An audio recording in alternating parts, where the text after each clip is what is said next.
Ladies and gentlemen, it is showtime. Please enjoy the show.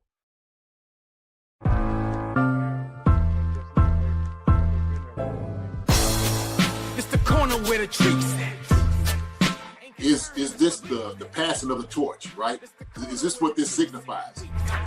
It comes down to that front office and what they feel is most important. The champ is here. We've touched down from a higher plane. Why you landed here? We always look forward to that week because it was always intense. You know that we ain't coming back. We got you. The man, the myth, the legend, Dante Hall. My favorite player growing up was Dante Hall. I love you guys in the show, but Dante was my guy. Get to dashing because you done on the war field.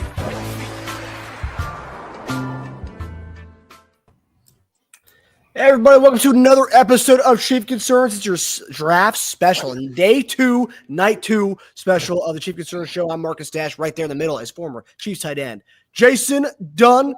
And right there on the right is my brother, Teja Dash. Guys, we said it throughout the offseason that the Chiefs needed to go D-line heavy. And tonight, we're not only happy, but I think that there's a guy in the Chiefs war room, Steve Spagnuolo, who's very happy with how day 2 went down between D tackle, D end, and of course the cornerback.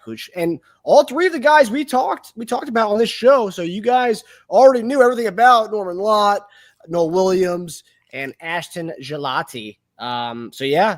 How are you guys feeling tonight? I know everybody in the chat is live about how things went down today, but JD, Teja, talk to me about how the night went. We can begin with Omarr, Norman-Lott, unless you guys want to talk about like kind of the overall, how you felt about the night before we can dig into Norman-Lott. Yeah, man, we got to talk about the overall thing. Just, as far as like how the night went. Okay, first off, I'm absolutely happy. I'm so excited that we got our guys that we wanted. Like you said, we've spoken about them, all three actually on this show. Okay. We brought them up at some point, at some time, talking about their talents. We believe what the Chiefs needed. So, Norman-Lott, Ashton, Gillotte. Is it Gillotte? I've been saying Gillotte, but Gillotte, whatever it is. Ashton from Louisville. How about that? Okay. Thor, the guy right there with the glaze and the hair coming out here. Man, he's going to be an exciting player for us. And we got a guy, man, from Cal, okay? Big corner, very physical. We were just talking about it. I know Teja was talking about how great he does in man coverage. And so, I think what I was talking about, because I didn't really know too much about him, to be honest with you. But what I do like about it is his size. And so, the question was for me was the makeup speed. Is he going to be able to? But if you get your hands on a guy right now, you don't have to. You don't have to have no makeup speed. Just punch him in the mouth. So that's the way it is, man. But I tell you what, Marcus, we are right again, baby. We are right again. How can we say it, man? How you say it, boys? How about that? How you say it right there, man? Congratulations, Marcus Tage. Okay, we've been knocking it out the park. We know our stuff. We know our stuff. Yes, we do. Shoot. And I think it tells you how much we know the team, the fact that we were able to kind of pinpoint exactly what our needs were in the first 2 days of the draft. We go right after all the things we talked about, and even specifically the players that we talked about. I think that's even crazier. There's a million guys getting drafted, and we were able to pinpoint with our 45 to 50 player highlights. We were able to pinpoint our guys we drafted so far, which is wild, because we could have easily gone in different directions, but we talked about all those guys who were drafted by us, which is nice. Tej, what were your overall thoughts before we kind of dig in player by player? I think we hit it on the head, man. I think we tackled exactly what we wanted to. We wanted to get after the quarterback, and we wanted to guard the back end, right? So we did it. Very Spagsy players. We'll get into more specifics on them, but yeah, I think we just did a tremendous job. Yeah, this was Spags' night. Last night was Mahomes' night, getting his blind side protected forever. But tonight was Spags' night. Oh yeah. I think as soon as they got Josh Simmons, they will send back and say, "Hey man, Spags, we're gonna let you cook from this point on, baby. Okay, we're gonna turn the wheel over to you. What you like out there?" And Spags is sitting over just looking at the board like, "Okay, all righty, okay." Let's get ready. Let's go, Maestro. Let's put this thing together. And he absolutely delivered. He delivered. Man, he delivered. Let me see. Matter of fact, hold on. Shoot. If you can see up here, I know I got a little light on this. But let me see. I'm going to check this off. Ah! Yeah. There's a OT off of the tackle. Got us a defensive end. Yep. Defensive tackle, first tier. Knees. We got that, tier 1. Done, baby. Yeah. Tier 2, we got a corner. Okay, so we well on our way. Got a couple more boys. All right, but I think we did a hell of a job getting taking care of our top tier needs right up here, man. OT, DE, and defensive tackle. Yes, sir. Yes, Yeah, sir. and just the order of things too. Like I know a lot of people, and Marcus, I know you wanted your guy, but at least you got your head cut off early with the whole judge. that was so fast. Judkins going to what right there was such a heartbreaker. It's good. Just break your heart in the early end.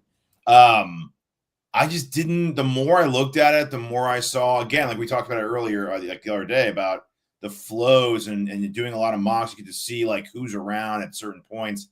I just didn't love the running back in the second. I just didn't think it was going to happen. I think that's a big separator between a lot of people, especially in Chiefs Kingdom. They really, really got attached to going running back early, I think, and they got their hearts. And that's why I think a lot of people were kind of pissed off at Veach. I think they really had their hearts set on either certain guys or splashier positions like a running back, and it just didn't happen, and they're disappointed now. Yeah, and what you could do, man. Here's the thing, when you're drafting guys, you got to go for the things that you need on the squad, the priorities. What's going to put yourself in a better position, and the fact that we like certain guys. Look, all these guys, most guys that's being drafted are very talented. Okay, there's no question about it. They're going to be able to play. That's why they're, in the process now of being drafted to a team. But also, too, teams have needs. There's certain things that you want to be able to accomplish and things that you need to do. And so you can't lose sight of that because you fall in love with a particular player. I get you might want, Luther from Missouri or, certain guys, halfback Neil, you want these guys, right? Because you have an affinity for them. For whatever reason, you're linked to them. But they got to do the practical thing. What's best for the team? And so this is about future, seeing it coming to fruition. It's like, man, look, hey, we may have an issue signing to George Karlaftis, okay? He may not necessarily be here. Maybe a Trent McDuffie. Those are things that we had to take into account. Sure. Right? Jalen Moore, okay, he's here. But look, we need another tackle. We only got him on a 2-year contract. And so when they're making these decisions, they're sitting there thinking like, man, these things can literally happen. These are real deal scenarios that we have to absolutely measure, okay, and take into account. So for me, I think we all talked about this. We know that we needed to address defense, okay? We know that. We know we need to address the defensive end and defensive tackle. One of the things I've sat there saying, since we have a great run defense, we need to be able to come after the quarterback. We need to create some pressure. We need to get some guys that's going to be coming in that are hungry, that are young, that only know what they know. And they're going to come into a system with one of the best defensive coordinators, in football, okay? Maybe in the history of the game when it's all said and done. And we'll be able to unlock that potential of what they have. And so all they've done is the guys that we've gotten have made our team better. They have. So I also want to say a couple of things to one of the comments I saw. I think Love Dog said it about I don't think we filled the position of need. First of all, the way our team is structured, almost every position is a position of need. Because almost every position on our team is a free agent like after next season. So You can make a case. We said this recently. Like, this is why lately I was like, ooh, maybe we could draft a safety kind of early. Because everything's on the table really for us. We have one outside corner after next year, and he's only on a 1-year deal after that. We have, I think, maybe 1 or 2 DNs after next year. if we don't do the 5-year, which we probably will do the 5th-year option on Karlaftis. But as of right now, so you can make a case for that. We only have one D tackle under contract after next year, and it's our second most expensive player. So everything is literally and we only have one starting tackle after next year, and the other guy's on a 1-year deal, and he's only played 5 games, started 5 games in his career, and Jane Moore. So everything's wide open. And as far as positions in need, don't think of it as a position of need. Yeah, quarterback, that's right. Don't think of a position of need. Think of it as a skill set of need. We need juice getting to the quarterback. And since we're obviously relegating McDuffie to the slot again, that's definitely the plan. We need another outside guy again, because one thing we don't want to be in the position of is being stuck with a cornerback room that we're not pleased with, and if it gets injured, we're even more screwed, right? And think of that. The 2 biggest positions last year that I feel like we got stuck with being like, what do we do here, was left tackle and cornerback. Were like some of our biggest question marks in the season because of injury and just poor play. And we've hit those hard. The first thing we got was a free agent left tackle. First position we drafted, left tackle. I think our 3rd biggest contract we divvied out per year was a cornerback, and our 4th pick we traded up for was a cornerback. So food for thought. Yeah, I'm seeing some of that, like some like Love Dog, OG. What's up, Love, OG? I Love Dog, I guess over there. I thought we'd try to get one player to play 2 positions instead of just taking a position of need to fill. So we get the 20th best defensive end. Shaking my head at least. Lott is rated high on PFF, but he's light. So let me say this. Everybody's rated differently from different people and different, websites, different scouts and whatnot. He was rated high on the Chiefs draft because he fits everything that they want. They're not getting a player just because they're just going to get him. They found something in this guy that they felt fit their mode, fit their culture, fit their environment. They like this guy, okay? And when you hear him talk, because I watched a couple of interviews on Gillotte, and he's a sharp kid. You can tell that he's hungry. He's a high motor guy. He never gives up. Those are the things and guys that they need to shoot. Sometimes talent don't always resonate to having the best guy. It just doesn't. You can have the most talented team, but you may not have wins. So I've always said this as a coach. Look, you give me 11 guys who gives me their heart and their soul to come out here and play. I will take those 11 guys who have the heart, that do have some talent, who might not be rated as a high top one's talented, and I guarantee I will bust dudes in their mouth each and every time. Why? Because these jokers don't have any quit in them. And you can see a talented guy that sometimes he may have a little bit of adversity and he quits, or all of a sudden what they start doing is pointing fingers at one another. I mean, these are the things that happen. And so you start talking about, right, little things, attributes like, character. Character matters. It's a huge deal, right? Tej is the character guy. He come up here and tell you about it. Just messing with Tej. But but it is. It's true. They sit there saying this guy fits the locker room. We want this guy right here. We know he will not give up on this play. And so we need a guy like that. So that's what I'm sitting there saying. He could be rated the 20th rated best defensive end, but the 20th could be somewhere close to maybe the 10th. It all depends on how you look at it. So these guys, man, they've been doing their due diligence for a long time on these guys. They're not just watching these guys during the Senior Bowl. They have scouts have been watching these guys for a number of years. This is how it works in the NFL. And so everywhere they have a chance and opportunity, go meet guys, go talk to them, they do.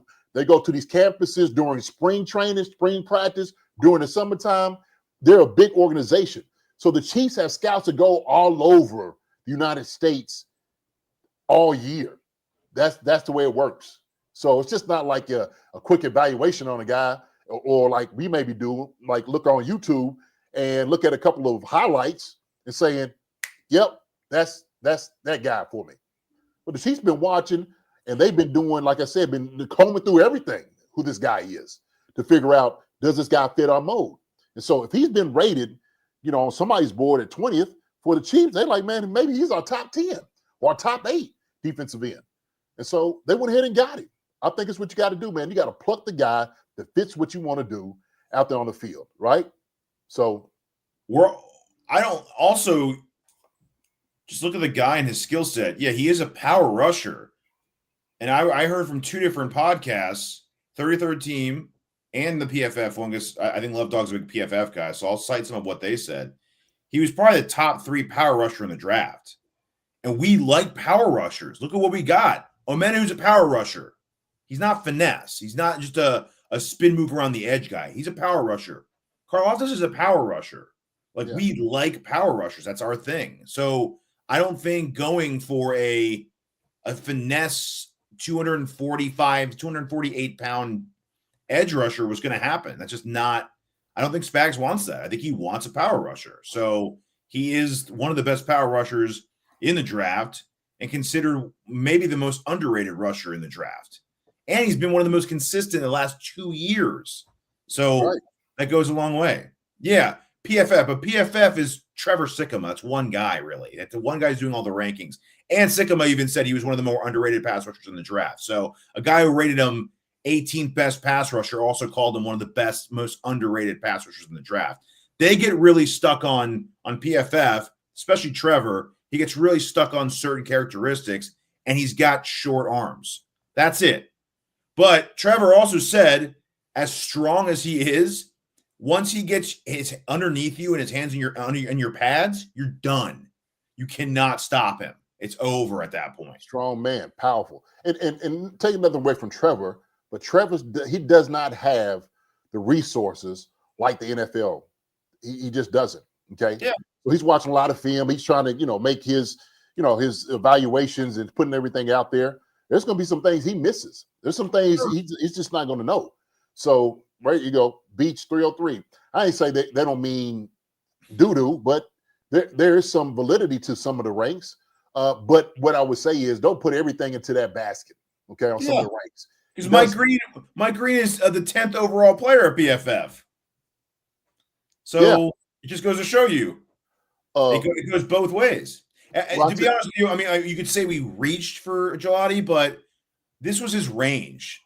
It was the even again, Trevor. I think Trevor had him in the 80s, so he wasn't that far off, from where he actually went in the end. I know we get stuck on the number next to their name and where they're ranked, but he really wasn't that far off from where he went anyway. And again, if you're looking for a power rusher, he flies up the board, because if you're looking for the kind of player that someone is, and that's what you want, then he just flies up there at that point.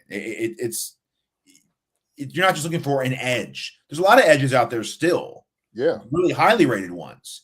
But if you're looking for a certain kind of edge and he is the better of that kind of edge, then you're going to go him. Yeah, he fits that mold. Yeah. Well, and like you were saying before, if I've looked at those other defensive ends who might be highly rated, but I see something in them about that quit factor, or they don't give that effort, he don't work for us. Sorry. Well, how come you didn't fall in love with it? Well, he had a couple things we just didn't like on film. And maybe that's what they were evaluating. They're evaluating every single thing that you do. They're evaluating how you warm up. They're evaluating how you respond to when something happens.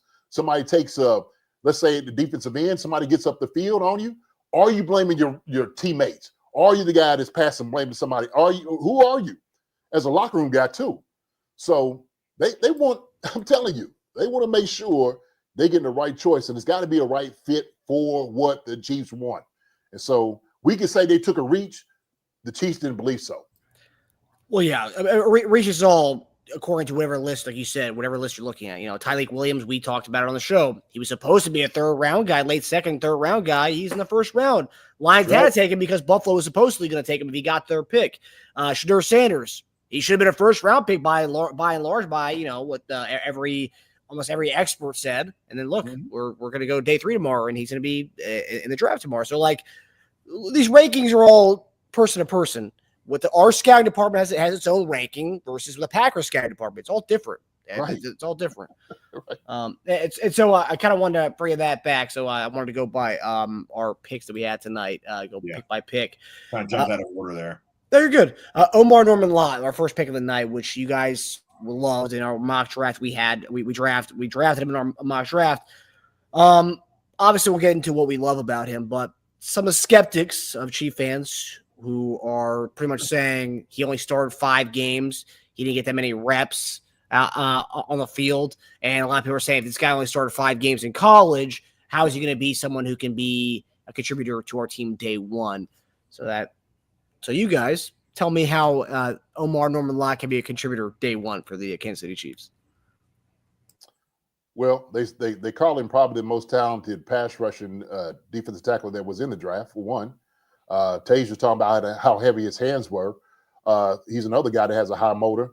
There's 11 hands. I mean, he's an absolute mitts. Let's do a mine arm and just compare that. Go ahead, keep going. And so when we look at it, he contributes for the simple fact that Tennessee had a lot of guys on the defensive line that was making rotation. So there were certain things they asked him to do that he didn't have to do. He had to come in and play every down, okay? Because they had a lot of dudes that was out there in Tennessee, right? So we had to sit there and talk about, James Pierce is another guy. I mean, so it depends on the scheme of guys that our teams utilize certain players. But also, too, same thing in evaluation, right?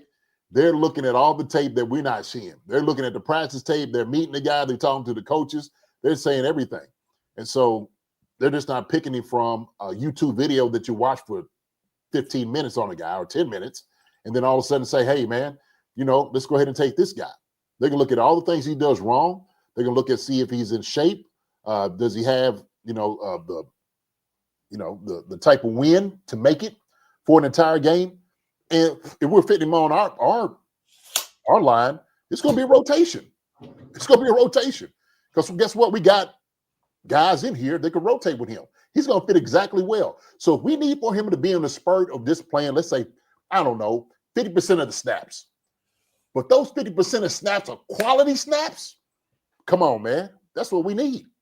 I need quality reps from guys. And if he can get that 100% from each and one of those reps, if it's 50% of what all the total snaps are, I'm good with it. And he's shown he's that guy. So that's the reason, Marcus. That's exactly how. So my hands are 9.5, by the way. I just did that measurement. So yeah, I'd love to know what yours are, JD.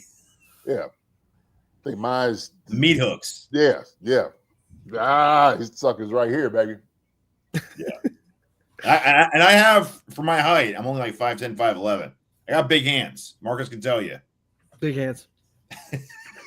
Banana hands. No, I'm all thumbs, so it's huge thumbs. That's got big thumbs. Yes, you got big thumbs. Massive. My thumbs are the length of my index finger. So Norman-Lott, very interesting, and it's really funny because he's kind of like the anti-Gillotte, right? The same things you can say about Gillotte, you can say the opposite about Norman-Lott. PFF loves Norman-Lott. He was their 34th ranked player, right? They love him. Mm-hmm. And that's a guy who's played 80-something run stop snaps. That's someone who's played. I read a crazy stat about him today about the guys who loved him on the show. He only played more than 30 snaps. He hasn't played more than 30 snaps in a game since like early mid 2023. Like, wow, that's crazy. So he really is a part-time player, but those same people love him, right? Those same exact people who know those things say it. They say he's going to be a better pro than he was in college. They blame Tennessee's system for all that. Just his pass rush win rate is just ridiculous. Marcus and I were talking about that earlier. So 19%, that's like 97th percentile, right? Underrated, not really underrated anymore, but he was underrated. And a lineman versatile too. He can move him around. The big hands, just he is right now one-dimensional. And that's not because he can't play the run. It's just because they haven't played him against the run. So, and you can see it because he does hold up well against double teams when he does get double teamed. usually those guys translate into pretty good run defenders, right? Mm-hmm. But here's the thing about the skill you want, and it's inside rush. We want an inside rush. You get the guy who best does it. And if he does it for 15 snaps a game, if he does it for 25 snaps a game, that all is going to be increased over time anyway, right? So, I mean, he's going to start small and then go from there. But when he does it, he is elite at doing it. That's what you want. They said, we want pass rush inside, interior pass rush. They got probably the best guy who does it in the draft. I mean, because think about it. If a guy's 34 ranked PFF overall, and he hardly plays against the run, then how good does his pass have to be? It just has to be phenomenal. So I love it. I think it's great. I think we can get a run stuffing D tackle later on. I said before, if you're not going to get one of the elite tackles who can do it all, you get a guy who's awesome at one thing, and then later on in the draft, you get a guy who's awesome at the other thing, and then you just rotate. That's what you do with the linemen. You rotate them. That's it. I'm seeing a false comment in the chat. I'm not going to display because it's just false news. IZH says IZH3131. There's a reason he has low snaps, off-field issues. He was only suspended for one game for an altercation that he had on the team in his college career. And this is according to Arrowhead Pride, which wrote a whole article about it. Outside of being suspended for a game during the 2023 season for a late game altercation the week prior, so nothing off the field, there was no knowledge of Lott having or displaying any off-field issues that would warrant a dip in his playing time. So nothing to do with any there's no character concerns with him. Charles Davis said it on the show or on the NFL Network panel, but it's not true. He also alluded to maybe conditioning problems too, but if you can watch him rush the passer, he doesn't have conditioning problems. Yeah. Most people that watch all the games, like the scouts that watch these games and the guys for like the 33rd team and the PFFs of the world, they just attribute to Tennessee's just wonky rotations. Pierce also was a victim of that too. And I know Pierce, talk about character concerns, but that was the biggest thing with what Tennessee. They just have really weird rotations. And quite simply, I think the PFF said this, like they had a guy who was better at run defense. It doesn't mean he's bad at run defense. They were just like, hey, on pure rush downs, we want a guy who's really better at it. Right. When not saying he can't do it. Just another guy who can do it well. That's all. Yeah. So the thing is, if you're only playing a limited amount of snaps, because you do have, like you said, a rotation that might not be, for you in your skill set, doesn't mean that the guy can't necessarily do this. I think, and I keep going back to saying, we need to quite understand exactly how this whole process works. The Chiefs have done their due diligence on each and every guy that's in the draft. They have. I mean, ad nauseum. I'm telling you, they've gone over it over and over again. Okay, this guy right here fits our system. The thing is, we've looked for a guy besides Chris Jones on the inside that's going to be able to come in and consistently get pass rush and pressure on the quarterback. That's what we want to be able to generate. The two guys that we got in Gillotte and Norman-Lott, are the two guys for us, especially in this draft. So he's a baller, man. He's an absolute animal. And if you sit there and you watch him in film, you can see it. You can see how he comes. He explodes with his hands. He's low. He stays low all the way through, and he comes off and sheds, and he comes to make plays. He does great in double teams. He can make plays in the backfield. Part of the problem what we had is penetration. The only one that was getting penetration from us consistently was Chris Jones. That now is going to change because not only do we have Omarr Norman-Lott, but also too we have a Menahu who's back as well. So he's going to fall into this rotation, and it's going to bode well for our defense. It is. So I tell you what, man, this is a great pick. Nobody should be disappointed. You're going to be disappointed because you don't know enough about a guy and you're looking at his ranking. But the Chiefs, I'm saying everything that's being said about him, they have dispelled all the rumors. They done with it, right? They took it for a reason. So if they felt fine with it, they good with it, I'm great with it. That's the way I look at it. Sure. And also, too, JD, can you talk? Teja, you talked about the amount of snaps he played. I mean, this guy wasn't playing that much during games, but it still, came away with a lot of pass rush specialist and a beast. I saw someone say online that he only had 4 sacks last year, only 5.5 sacks last year. It's not a lot. I'm like, not a lot. First off, edge rushers in college, the good ones, they get from 8 to 12 sacks on a season, and that's a good edge rushers.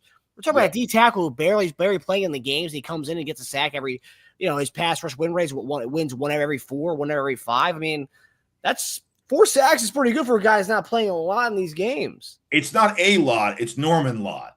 There you go. You just continue to look for those ways to put those, oh man, this guy.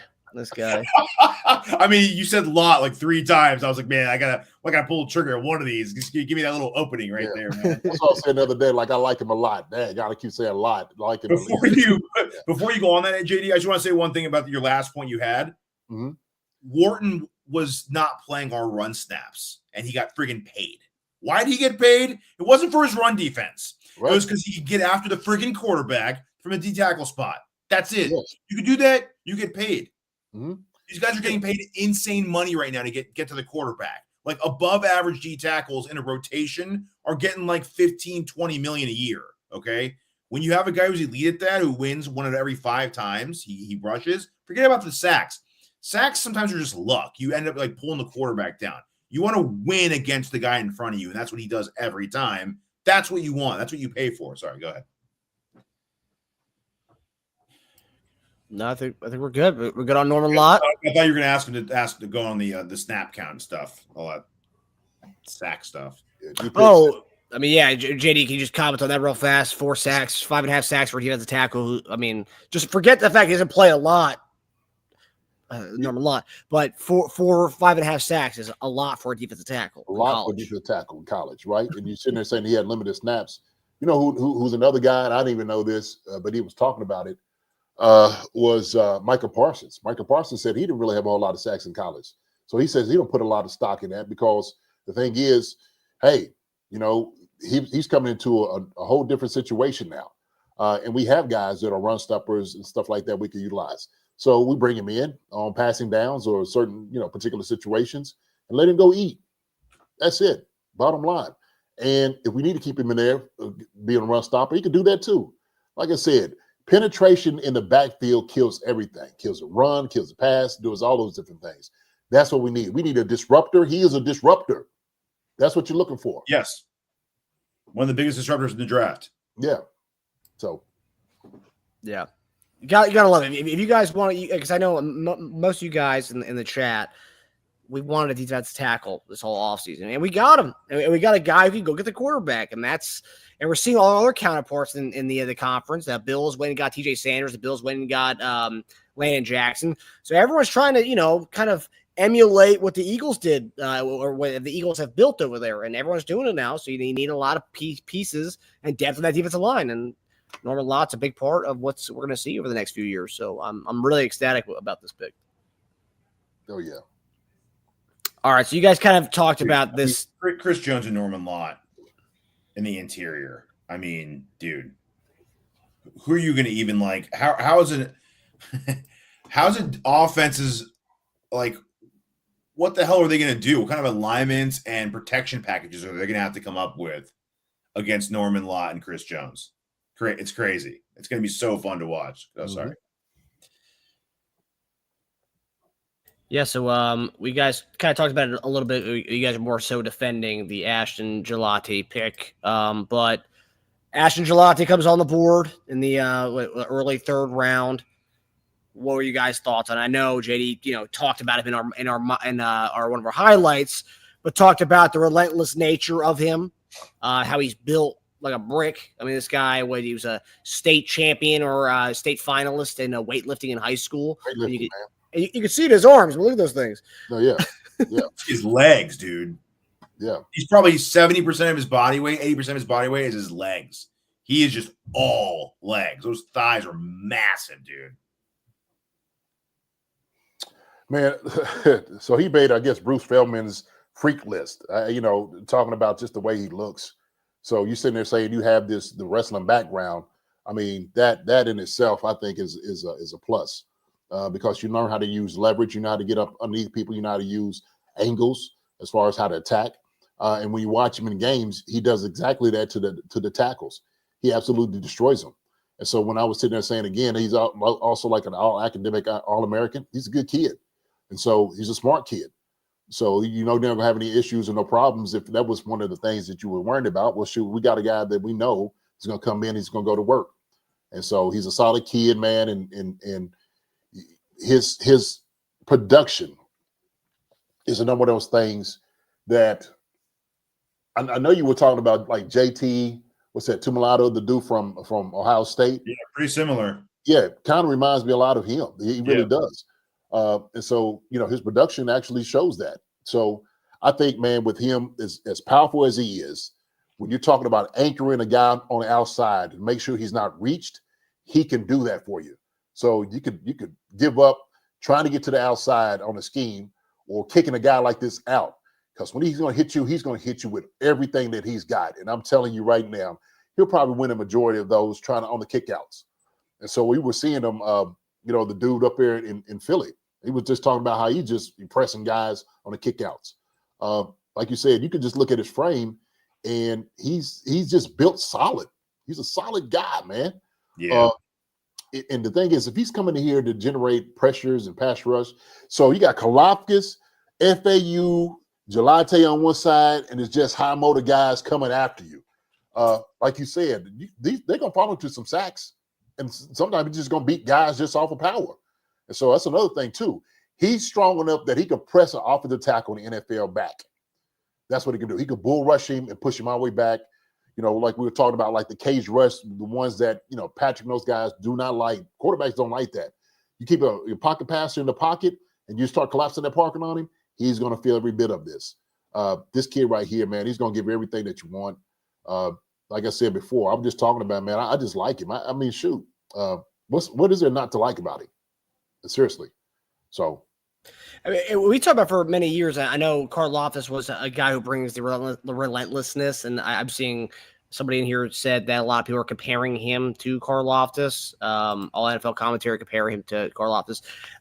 So that brings another question. Well, we can talk about that after. But we talked about this the year we lost the Bengals in the AFC Championship game.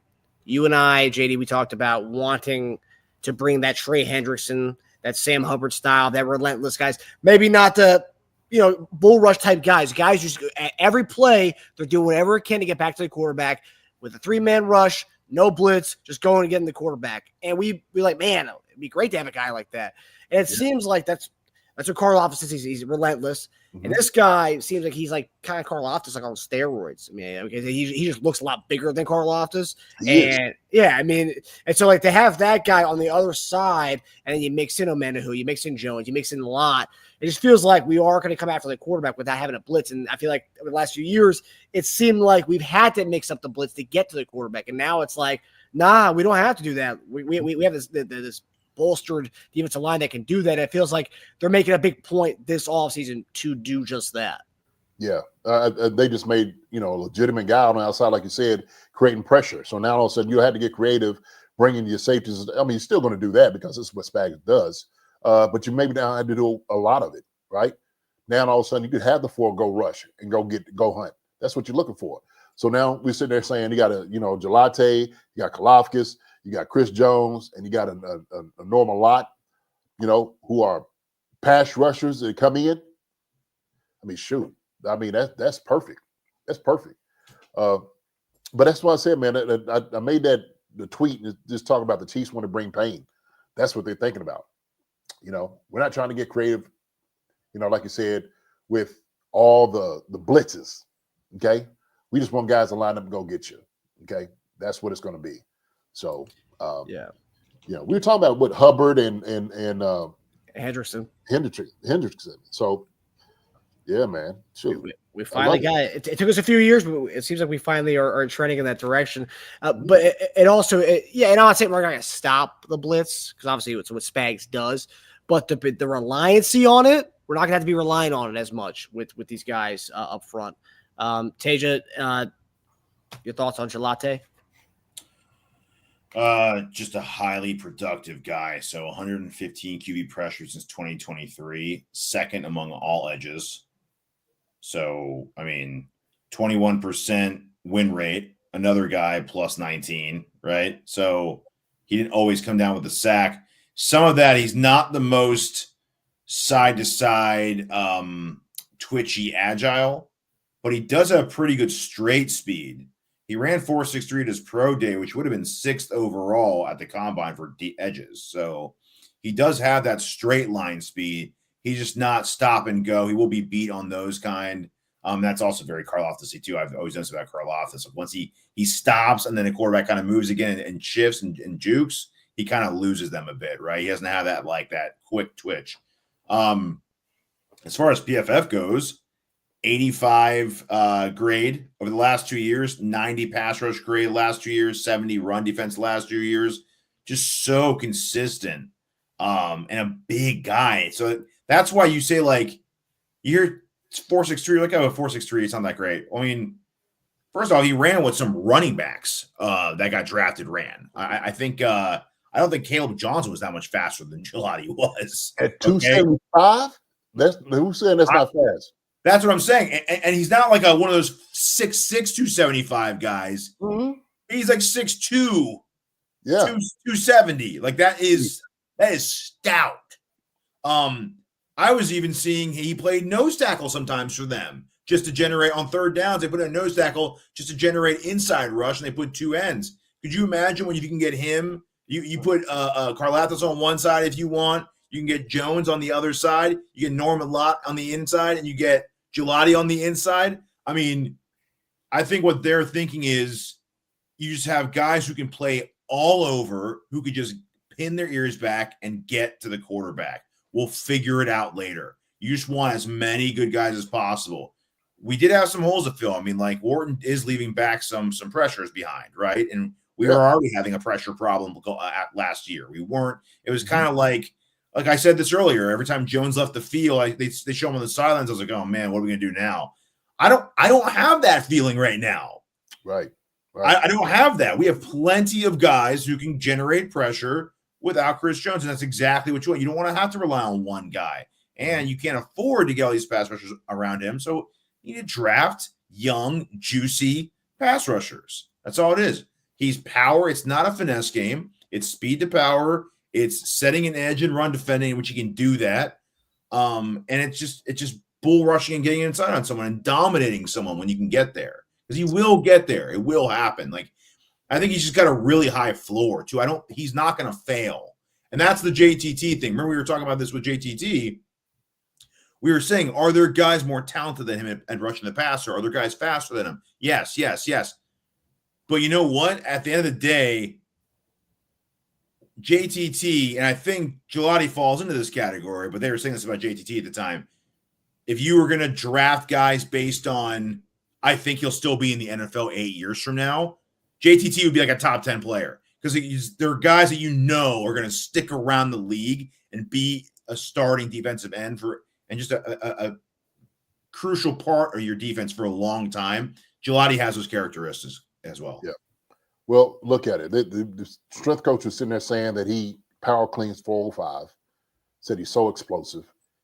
His GPS speed from backside is 19.9. Running plays down. He's moving. Yeah. Backside, running plays down. And I'm telling you, when you see that gold flow locks coming from backside, buyers beware. They're sitting over here commending how he's just knocking guys, pulling guards and putting them in the backfield. That's what he does. They say he's turning guards around. He ain't just hitting guys and just stalling them. He's turning them into the backfield. Like he's the one laying the wood. This guy right here is going to be a hammer. So I see Noah John sit there and say there shouldn't be any concerns as far as this run defense. It's not suspect, not at all. To be honest with you, I think we covered that with the guys that we had with Pennell, Levitt, and this guy right here. If anything, he's stout against the run. That's the type of guy that you want to anchor that outside, because guess what? Now all of a sudden the tackle can't reach him to his outside shoulder. All right. If he blows something up in the backfield, he's got the speed to go ahead and run it down if he needs to go ahead and redirect, go back outside. He has it all. This is exactly what the Chiefs wanted. They wanted to be able to get everything in one package. So now you got almost like a Mike Dana, and you got an FAU all in one body with this guy. That's what you have, really. And so he's already displayed the strength, 405, clinging 405. He's throwing some weight up, man. He is throwing some absolute weight up. He is a powerful human being. And I guarantee every guy that comes across him, they're going to know it and they're going to find out. You're going to follow, I'm telling you, Chiefs fans, y'all out here, y'all jokers right here, man, y'all going to fall in love with this dude. I'm telling you, you're going to hear a lot from him during training camp. And he's just going to keep, they're going to keep talking about him day in and day out. How's Gillotte doing? Oh, man, he's doing phenomenal. He's out there hurting guys. We almost need to tell this guy to stop. He's that type of dude. So when the coaches like, hey, man, Gillotte, calm down. Like, chill, okay? That's our own running backs, okay? That's our own offensive tackles. Like, we still need our tackles here, all right? So, yeah, I'm excited, man, to see this. Seriously. What now? There's the other thing I've seen online as well on this. I talked to Teja before we came on, and I mentioned this, and I'm seeing Slammin' Sammy ask this question, or not ask the question, but makes a comment here. Gillotte means we aren't going to re-sign Carl Loftus and save some money. What do you think about that? Do you think that signals a potential parting of ways with Carl Loftus in the future, or no?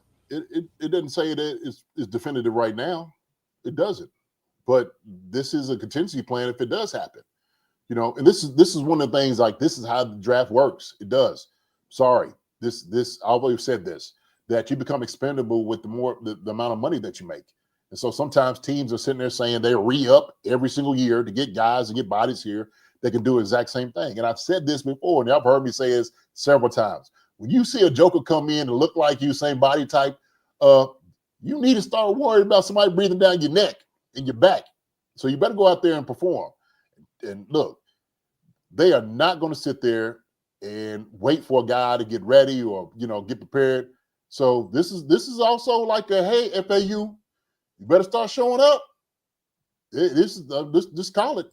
Yep. Yes, sir. Yes, sir. There's a lot of jokers like that in the room looking at him. He's going to come in on his tippy toes. You know, every bit is 275. They like, oh, shoot.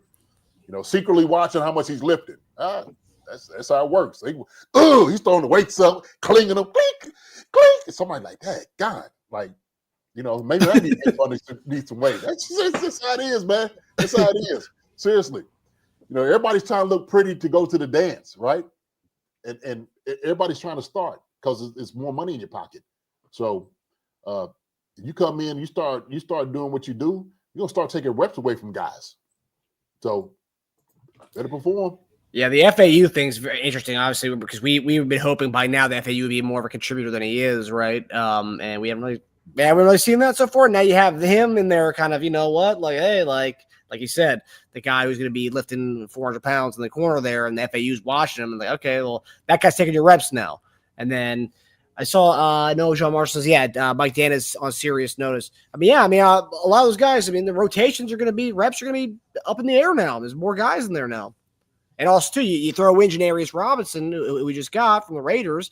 That's also, playing time. Jerry Tillery, also another guy in the mix to play inside, outside. There's a lot of guys in that defensive line room. We went from having a pretty thin defensive line room to, after tonight's draft, it's not thin anymore. It's a very packed and very athletic defensive line room. With 5 more picks left. And a lot of good defensive line options out there too. Joshua Farmer being one of, Deion Walker being another one, Ty Robinson being another one. A lot of guys out there still. Yeah. If you in the meeting for a mock. Listen, if you're in a meeting and a coach is on your tail more than he has been before, you know the writing's on the wall. You know that your time is done. I'm telling you that this is how it works.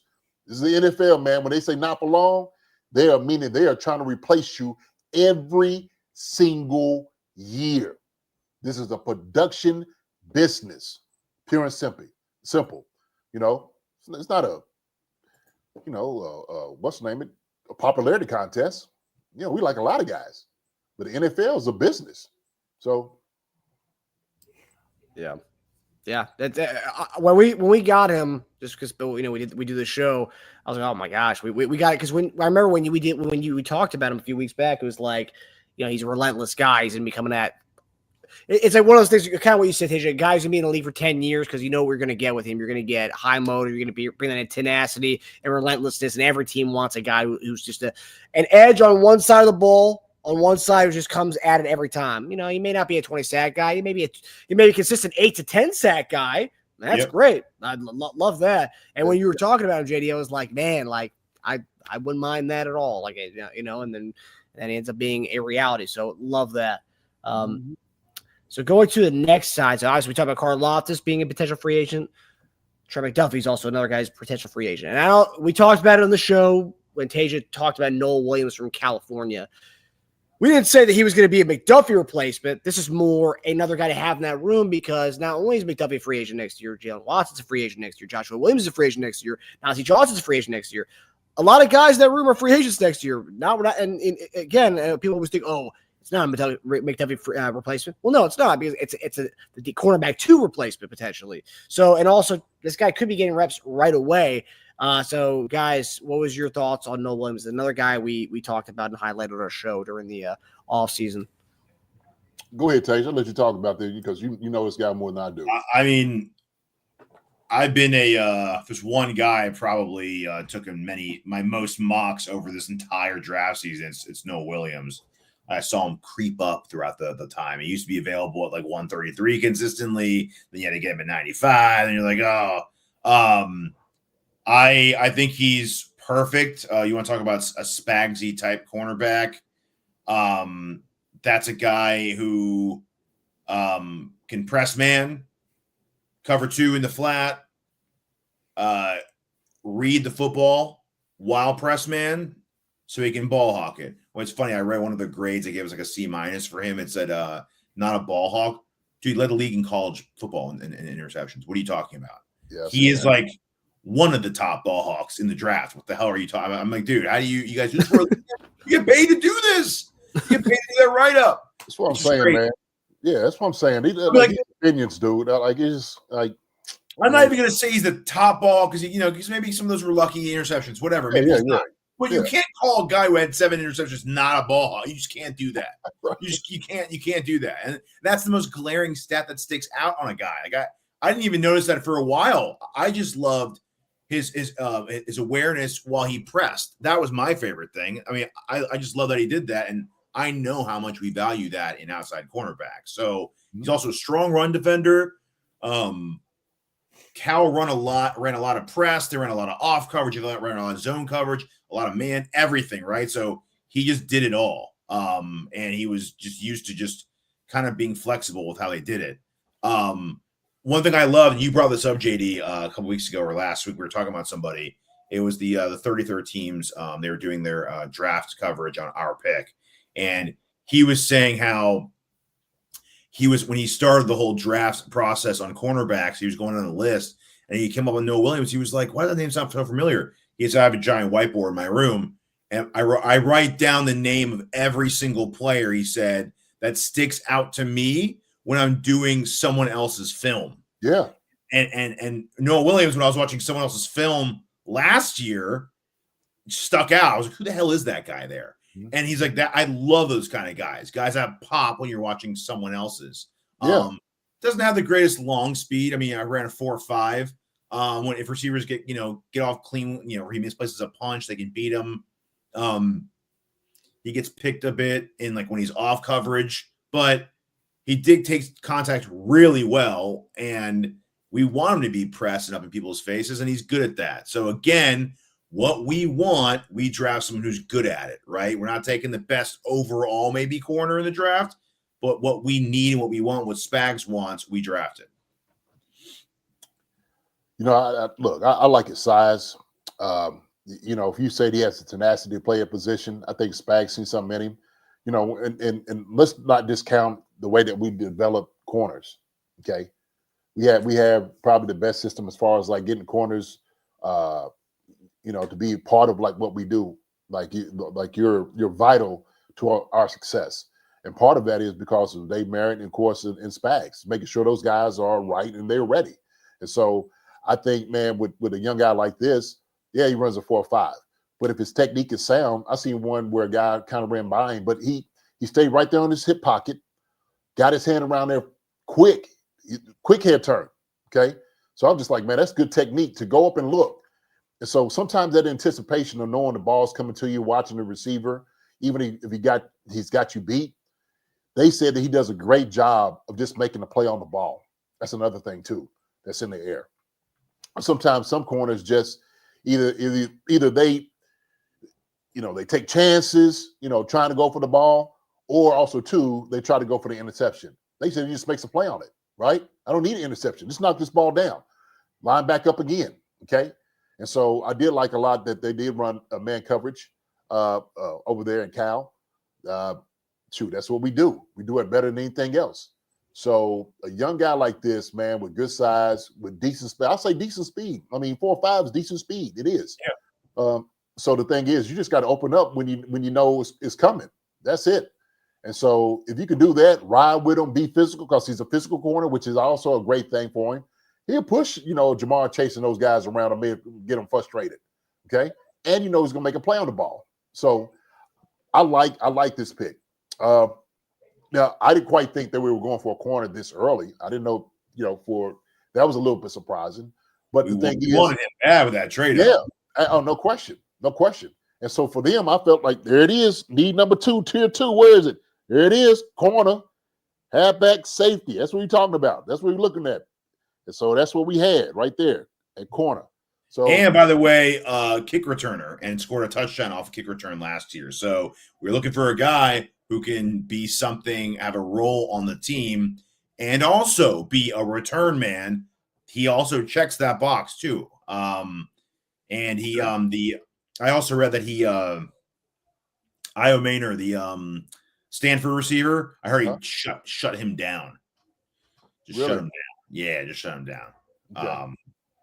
And that's someone, again, who's a big receiver. So it's like guy who can maybe get you off of him and press man, but he's sticky. So, yeah, I mean, with Trent moving inside, which is obvious now, we're not going to hinge our season on Watson and Williams' success and health anymore. We're just not going to do that, and we shouldn't do that. Right. So you got Fulton, I think, is locked into one of the spots. And I think you got a 3-man race for the other spot. You got best man wins it. You got Nohl Williams, you got Watson, and you got Joshua Williams. Yeah. Whoever gets it, gets it. Yeah. Like, no one's guaranteed anything. 2 of you guys are not even under contract after this season. So better impress. Dress to impress, baby. Competition is good. You're gonna bring the best out of guys. You're gonna find out who they are. Okay, either they're gonna sink or they're gonna swim. And so sometimes in that position like that, you can't necessarily be buddy. I know all these guys want each guy to be successful, okay, because they've just been able to nurture that type of atmosphere at the Chiefs. But with a young guy like this now, he's going to come in, he's going to steal some reps. And the thing is, if he comes in and he shows what he did in college, and he's able to go ahead and like what's the name was talking, Cody Rung was sitting there saying, what he's doing as far as like in his transition, how he's able to, in the face, staying in the face, definitely, absolutely. Shoot, then we'll go with that, right? Watson's been hurt. Joshua Williams still trying to figure everything out. But if this kid comes in, man, and he plays at a high level, he'll get reps immediately. So they must have been, like you said, man, they was high on him to get this guy. Seriously, they wanted him bad. And by the way, for people thinking we got fleeced in that deal, I looked up the trade value chart. Moving on from 95 to 85 is a 40. It costs 45 points to do that. That would be like trading a mid-4th or like a mid-ish late 4th this year to move up. So trading a future one. Yeah, trading next year's 4th, because the general rule is that next year's round equals a later round this year. So your 4th round pick equals next year's 4th round pick equals about a mid-5th round pick this year. So a mid-5th round pick this year is about 30. So we got up for 45. So it's a pretty good deal. Mm-hmm. So, there's a comment here from Love Dog. My beef is that we have 9 cornerbacks on the roster, and who is our left guard going into this year, who is our backup left guard. I didn't like to trade up for a cornerback and having so many cornerbacks on the roster. This is what I will say. Forget the fact that, all these guys are going to be free agents next year. We had this dilemma last year, right? When Jalen Watson got hurt, we had a giant gaping hole at the cornerback 2 spot. Joshua Williams wasn't that guy. Nazi, still recovering from his ACL injury, playing cornerback for the first time in his career or in his life because he was a safety coming out of college. Picking up Steven Nelson with week 15 of the season. We didn't really have a cornerback 2 option. Now you bring in Fulton this past offseason, who's going to be here for the next 3 years. And then you bring in a Nohl Williams, and obviously they like Nohl Williams to be the cornerback 2 or at least vie for the cornerback 2 spot going forward. So we didn't really have a lot of depth in that DB room last year. So the fact that we do have that now between McDuffie, Nohl, Fulton, and then Jalen Watson, that's 4 guys. So if 2 guys get hurt, you still have those 2 dudes there. So I do think it was a necessary thing, more necessary than guard. If you go watch last year's draft, we drafted 1 million guards and guys who could play over the offensive line last year. So I mean, like the bigger need than left guard. Yeah, and it's more than just this year too. By the way, yeah, you can't go by just this year because I mean, this year we have a young guy we drafted in the 2nd round last year who's going to be moving to guard this time, and is he going to succeed at it? I don't know, but we have a guy we are comfortable with Caliendo playing left guard. Yes, it's not a sexy name, but we're comfortable with that. So, and who knows? We can move someone else. I mean, there's stuff that can be done between now and then. And when you see a guy, you see future potential with. Like you're signing this guy, he's going to be on a cheap deal for 4 years. So it's not just for this year. You have to think about beyond that. We have so many guys on 1-year deals at this point. So I just name them: Mike Caliendo, CJ Hansen, Ronnie Morris, Hunter Norzad. You got 4 guys that are interchangeable that can play those positions. Not to mention, like you said, Suma Ate, and I'm sure we'll probably pick up someone else. So we got plenty enough as far as like depth-wise, I think, on the O-line. They'll probably find somebody else, of course, in this draft. But as far as, I don't think it's going to be an issue for us O-line-wise in the guard position at all.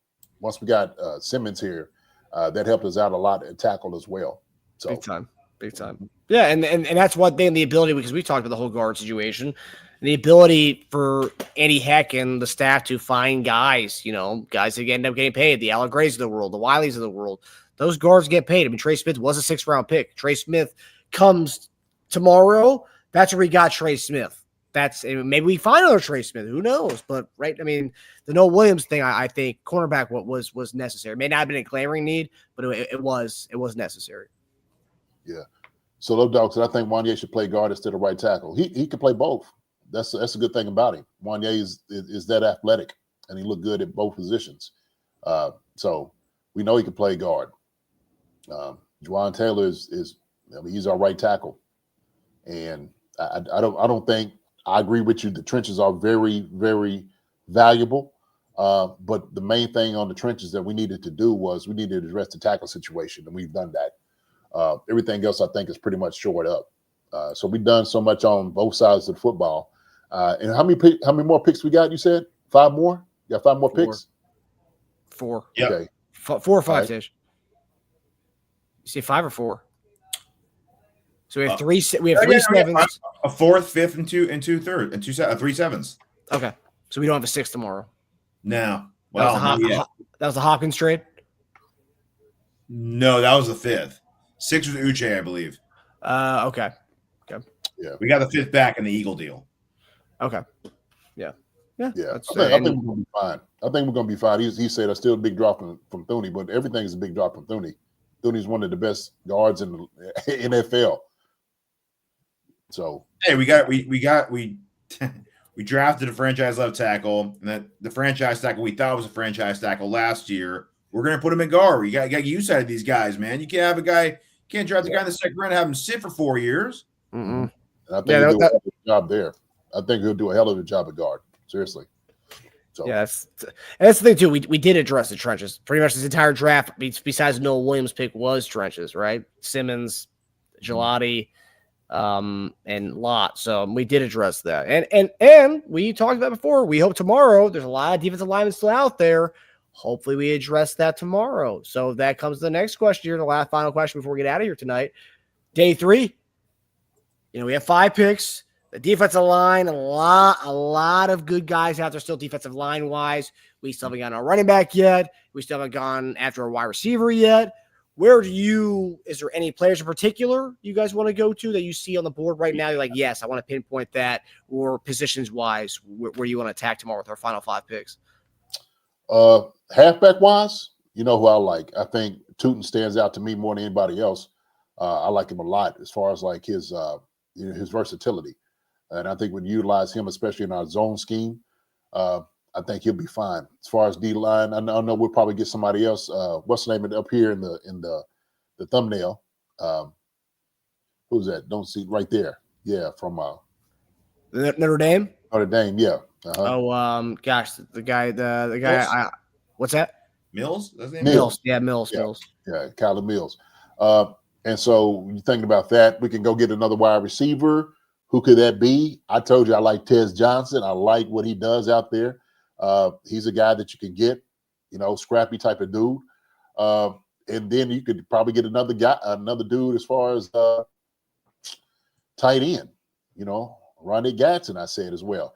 He might be one of those guys you get free agent. There's going to be some dudes that's going to be that there's going to be free agents, man, that you can just go like, man, we got to get you here. So 100%. Yeah, he's got a lot of talent. There's some good tight ends still out there. There's a lot of talent out there, period. Yeah, bringing Stools, another guy. What's the name of the guy from Nebraska tight end? Fedone. He's good as well. So. Oh, wow. I didn't really – Lathan Ransom's still out there. So is Billy Bowman.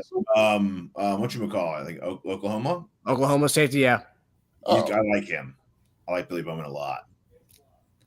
Now, Lathan Ransom?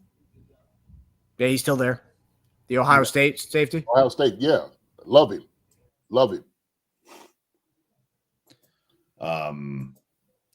Yeah.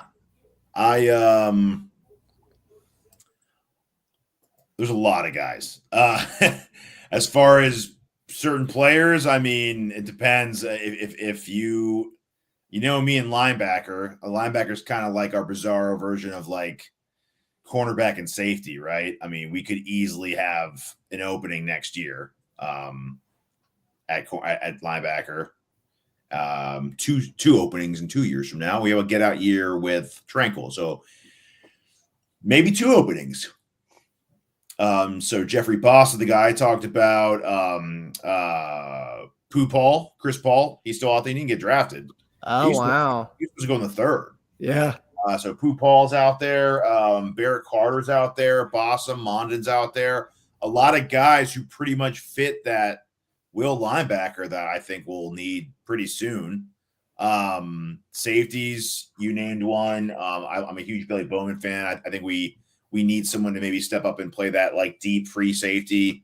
Bowman was just crazy athletic and had like a 90 pass protection grade. Shoosh, man. Running back, all those little zone read, dump off to them and watch them hit the open field type guys are out there. Dylan Sampson's still out there. Who was being compared at one point? He was like neck and neck with Travion Henderson for like a 2nd or 3rd round pick. Yep.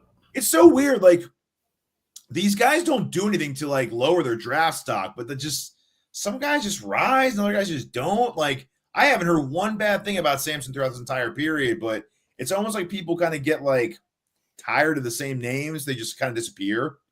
Like, it's very odd to me. But then you have guys like Tootin who kill it and have like a crazy day at the combine, and he's still stuck in that 4th to 5th round target range, right? So there's a lot of running backs left. Royal's a receiver still out there. I gotta believe some of these guys go early 4th, but you never know. They slip. They keep on slipping, right? It doesn't mean it stops now. Would love if Royals fell to us. Oh my gosh. Talk about getting a receiver at a good value.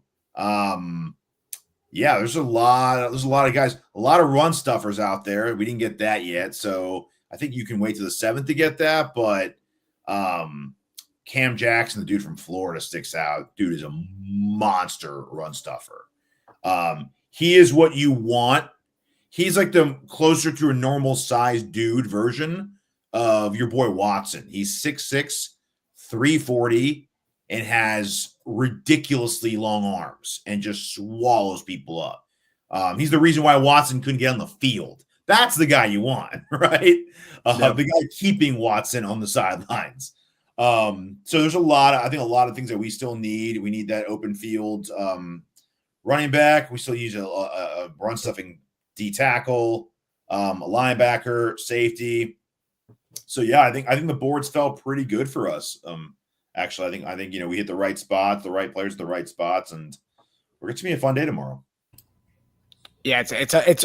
I would say honestly, the way the board is right now, it's a lot better than the way the mock drafts went. Oh yeah. Because if you do a mock now, the players available at these positions are it's way better than what it would have been if you just started the mock at pick 1. Yeah.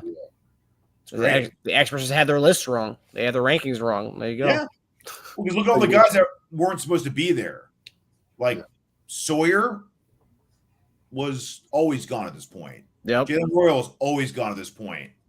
Kennard, Ivy, your boy Ivy. Yeah. Amy Martinez was gone around this point. Maynard is gone at this point. Scadabo was gone at this point. Braden Swinson was gone at this point. Shadur was gone at this point. Marcus Bowe, the guard from Purdue, he's always gone in the second or third round. It's crazy he's even around right now. So most of these guys, they're right now. Yeah, Cody Ruggs, that's a good list of running backs right there, man. Neal, Jordan James. Giddens still there. Ollie Gordon. Yeah, there's a lot of guys on the board. And I think it really goes into the point of saying that teams know what they want. They know who they wanted to get. And they really weren't going to, kind of deviate from their plan. So we could sit there and say, oh, yeah, the Chiefs need this or, other teams need that. The team's like, look, we know the guys that we want. And we got them all rated out here. And I've always felt it very interesting when they put the pictures on the war room and everybody's turning around, shaking each other's hand and saying, oh, dang, that's their guy. It was so who they were hoping was going to be there. And so they were able to get them. But there's a ton of talent, man. It's gonna go pretty fast tomorrow, man. So what time does the draft start? Starts at noon. Starts at noon. Yep. Right and early for me, baby. Get a breakfast burrito and strap on in.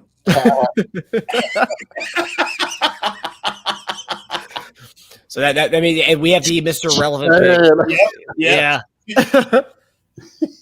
Breakfast burrito time. So we have Mr. Relevant pick, so that would probably be around 5, I have to imagine. So I would say probably 5-ish when we come back on for our post-draft recap of day 3. So yeah, Mr. Relevant's always fun. Last time we had Mr. Relevant, we drafted Ryan Suckup, kicker. Ooh. We don't need a kicker this time. So, but if you guys had, obviously we need to see what the way the board is by the time it gets to our pick tomorrow. But if you had to guess, what do you think would be the first pick for us right out the gate tomorrow? Would that be running back? What do you think the biggest need is for us as of right now? We've tackled OT. I guess it's 5th round running back. Okay, that's my guess. I think we take closer to a BPA approach in the 4th round. Really, you don't think they draft a need approach? Because so far they've gone need. They've gone half our team is still kind of need BPA. So linebacker, safety, receiver, run stuffing PT. If they really like someone, I don't think they'll do that though. I think it'll be safety, linebacker, or receiver. JD. No, I'm just saying. I think it's going to be on need as far as, but priority wise, the need. So I think it's going to be probably halfback. I think so. Because I do believe that you could probably get a decent wide receiver. Now, look, here's the thing though. At a certain point, those wide receivers that's really good. Then there's a huge drop off. Yeah, big time drop off. You might as well just wait for free agents, to kind of come in and do what they do. So you got to make sure you pick up a guy, and especially that list that Cody just put up there. That's quality guys. He didn't even have Tootin on there. So maybe you do go for maybe a receiver. That might be receiver or halfback. I think that's the two that you had to look for. So unless there's some other guys in their position that's still a year away from being a major needs there. Sure, pull the trigger on that. If the guy you did not expect to be there is there. But we're pretty aggressive. I feel like if we like a guy a lot and he's 5 to 10 picks away, we'll find a way to move up for him. We're not gonna hesitate. I mean, look what we do with Noel Williams, man. Yeah, it surprised me. It did. It really surprised me. Because I was wondering, like, what did they hear for them to make that move? Believing somebody else might have took him. And that's usually what happens. Like, man, somebody else is high on this guy too, on this list. Or just saying, like, man, we just can't let this guy go. We like him enough. Hey, let's not mess around with it. Let's see if we can get a deal done right now.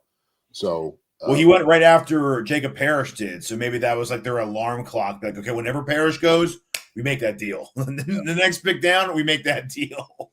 Mm-hmm. So, yeah. Yeah. Somebody says Tootin fumbles a lot. They keep going to Tootin fumbling. You know what else he does? That sucker runs a 4-3. Return punts. Hits his head on the goalpost. So. Oh, yeah, that was another thing that Noel Williams, he's a return man as well. I know 4.5 speed, but return man as well. And, Oh, yeah, we talked about that when you went off for a second. Yeah. Oh, okay. He actually had a return touchdown last year. Yeah. Yeah, we'll get the 4-3 guy for that. And that's a guy, like we said the other day, we want a functional player who can play on the team, have a spot, and also return instead of just having a return man, Yeah, well, that's why I was sitting there saying, hey, you get a Teja Johnson here, you get a Tootin, too. That would be unreal. If we got those two guys tomorrow, this would be the best draft that I think we've ever talked about since we've done the show. It's gonna look like an Olympic track meet. That's what it's gonna look like. Like, this looks like a gold medal team right coming in. Wide receivers and running backs. Oh yeah, shoot, that's gonna look real fun. Pat gonna love that. Shoot. Yeah. There's a lot of running backs though. There is. I mean, that list, like, people say, oh yeah, Tootin to go in the third or the fourth. Okay, I mean, Tootin, Giddens, Scatabo, Nohl, Samson. That's 5. That's 5. We're 30. Yeah, but there's a big drop off from like the because the type of guy. Samson. No, I'm talking about the type of guy we need, right? It's not we're drafting any running back. We want a guy who's going to have that home run hitter ability. Which I'm seeing a lot of people want us to draft Scatabo, and I get it, body of work. But the type of back I think we want is more of that home run kind of a elusive kind of guy. Whereas Scatabo and Devin Neal are not that guy, right? Whereas Samson is that guy. Tootin is that guy. Brashard Smith is that guy. Well, hold on now. This is what our opinion is. Right. No, 100%. That's true. Chiefs might think Scatabo is exactly what they want. A guy that moves the chains. Run over guys, make guys miss, does it all, catches the ball great out the backfield, does a hell of a job in pass protection. So he may be the guy. I'm not going to discount that. See, that's why I'm like, can't be attached to too many guys, man. Look, I like Ollie Gordon, but Ollie Gordon ain't going to get 25 carries. Chiefs might not like him. I like him. I like his talent. I like Tootin's talent. But, hey, man, shoot. So because I was just looking. Samson didn't run at the combine. I was trying to see what his 40 time is. 4.48. Tennessee? Yeah. 4.48. Yeah. Judkins, same time. A little slower than Hampton. Yeah. He's pretty good. A tough guy. Mm-hmm. So I don't know, man. But look, hey, let's go ahead and get ready. Tay said he's gonna strap in for tomorrow. Okay. So we'll let everybody go ahead and hit the hay. How about that, man? Let's go ahead and put a close on tonight, man. I think we did a great job. The Chiefs did a great job getting the guys that they needed. It fit right into what we're going to do. They just made the team a whole lot better. So Beach, those guys have been working. Spags is very happy right now, and I know he's hitting the pillow, smiling. I guarantee it. So this is a good night. It's a good night for the Chiefs, man. It's a good night for the Chiefs. So everybody be happy. Yeah. No, guys. I know Monday will do the grades for everything all together, but this has been an A++. I mean, this has been phenomenal. The fact that they just forget about them, go for the needs that we've talked about on this show, but like they've recognized what the low points of this team are. They've killed it, and they've gotten the proper players for this stuff. I mean, it's honestly it's amazing. Yeah, it is. You see right there, second tier, half, and then on. So tomorrow, baby, 5 more picks. Yes, sir. Yes, sir. So. No, man, it was a good chat. Glad y'all guys came in tonight. Yeah, no, it was great. A lot of new people I'm seeing while we were on the show. We had 12 new subscribers tonight. So 12 new subs throughout the episode. Appreciate y'all. You almost had 1,000 viewers come in tonight again. So 2 nights in a row, Awesome. Chiefs Kingdom being up with the Chief Concerns crew. So we got to love that. Give y'all hands. Just give yourself a hand out there, okay, for coming in, come checking us out. I was running our mouth. But what I just had to say, man, I don't know where everybody else has been, but I know Chief Concerns, man, we've been on top of all of the picks. We've been all over it. We've been talking about all these guys. So I think, man, that gives us somewhat of a good following, as we should, man. Y'all come in and keep giving us the likes, subscribes, comment to us, tell us you love us, tell us you hate us, whatever it is. It don't matter, man. We're gonna love you back either way. Okay, how about that? Okay, we're gonna have a conversation with you. So that's the great thing about it, man. We look at each and every one of you guys that's out here. Y'all are family. Hey, and we appreciate each and every one of you coming out here, giving you your commentaries, saying things to us. We love it. So She picks on something else tonight, man. what you talking about? He wants to know what Taja's waking and baking with tomorrow. What do you mean? Taj, what strain you waking and baking to? Not the breakfast burrito. Killer Cali. California breakfast burrito. Avocado. I also want to give a special shout out, Slam and Sammy, appreciate the contribution. Joe, appreciate you, brother. Appreciate you, Slam and Sammy. And Cody Runge, thanks for the work you all do. Appreciate it, man. Appreciate it, man. Appreciate the love, man. We love you back. So, shoot, we ready to end it? We ready to go, man? This is it. We got a marathon tomorrow. This is gonna be a good one, baby. Early morning. Even longer tomorrow. Yes. True. 5 picks. Yeah, 5 picks. More graphics to make, but we love that. We're closing it down. If we have the last pick, we're shutting the club down. That's true. Yeah. That's true. Unless you trade those 3 picks to get back up into like the 6th round or something. Yeah. I doubt it. But all right, guys. Well, that does it for us. We hope you guys enjoyed day 2 of our coverage. We will see you guys tomorrow in the afternoon. I don't know what time, around 5 o'clock Eastern Standard Time, maybe. But obviously, when the draft's over, we'll be on here. So come here right after the draft, and we'll discuss rounds 4 through 7 with each other. Yeah. Y'all keep coming, doing the right thing. Come check us out, man. You know, we got what you need. We got what you want. So, those 3 guys right here, man. We appreciate each and every one of you. Love dog, man. Buck and Bob, appreciate you, Buck and Bob. Slam and Sammy, thank you so much. YB Negative, Mike, Brennan, Chief, G Pick is third ish, is 3131. Ty Toe Free, Bookman, appreciate you. Cody Rung, thank you for that. DeMonte Green Beans, appreciate you, DeMonte. KC in the house, appreciate Noah John Marshall, my brother. I know you up. Y'all, you're on a whole different time over there, man. So appreciate it. So who else we got in here tonight? But I appreciate it. About Time. Good to see you, About Time. I seen Witchy Hoss. You went ahead and went to bed earlier. Snoop Dogg. It was in here. Scott 80 Allen was in the house. Drew Boucher, avocado. Great for you, Drew. It's great for you, brother. But Tastic is here. It's hard to think that a running back isn't a huge concern at this point. Well, Snoop Dogg is here. Let's see. Stu was here in the house. You just call him right there. Stu, give you a call a little bit later, brother. Who else we got in here in the house? It's been fun. It's been fun talking to each and every one of y'all, man. Almost 1,000 people. Sasha is here. Sasha, I think Sarah was here in the house as well. Barbershop was here as well. Good to see Barbershop. Ghetto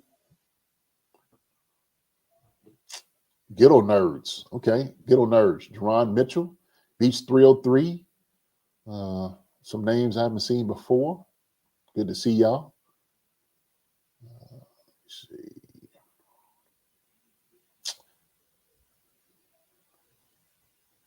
see. Imra 6. Iminara 6. I don't know. That hey, good seeing you. I hope you think like, yeah, he's saying what's up to me. So whatever it is, man, I appreciate it so much. Thank you all. Teron Young, thank you so much for coming through. Jermaine Simpson as well. Well, listen, Sean, again, thank Mark, you. you need to for the send-offs for JD, you need to add the SNL closing music when everyone Yeah, when they're doing it, yeah. You gotta add It's a good thing to do. I need to find like a free version online that we won't get like copyrighted. But yes, yeah, you probably have like a knockoff version of that though. Yeah, that's no listen. Heavy in the saxophone, you know. That would get on my nerves listening to it and try to read at the same time. you go with the rhythm a little bit too. Yeah, I'm just but it's like when I'm trying to scroll through here, Sugary Special K, Scott Vanzel, KC, who else we got in here? Y'all could hum it, Super Rock. No, don't play. I don't want to get a copyright thing, dude. No. I think it's pretty much Eric Humphreys is here. This is 0071. I think that's pretty much it, man. I think we covered everybody. Listen, Tim B, I seen where Key Mo was another one. Hey, appreciate it so much. Cliff Johnson was here as well. Thank you so much, everybody. Look, y'all have a good night. I know it's a late night, but y'all got it. Some good presents that the Chiefs were able to acquire. So be happy with that. Y'all can sleep good tonight, okay? Sleep well. We will see you in the morning. Y'all take care. God bless. We love you. Marcus Tage, love you guys. We'll holler at y'all, man. We will holler at y'all. Okay? Love you guys. Good night, everybody. We'll see you guys tomorrow. Night. See you guys. Later. Hi, everybody. Thanks for watching. Subscribe here to get the latest from the show. Also, be sure to check out the best clips from Chief Concerns. And if you prefer to listen to the show, subscribe and follow us on Apple Podcasts, Spotify, and anywhere else you get your podcasts.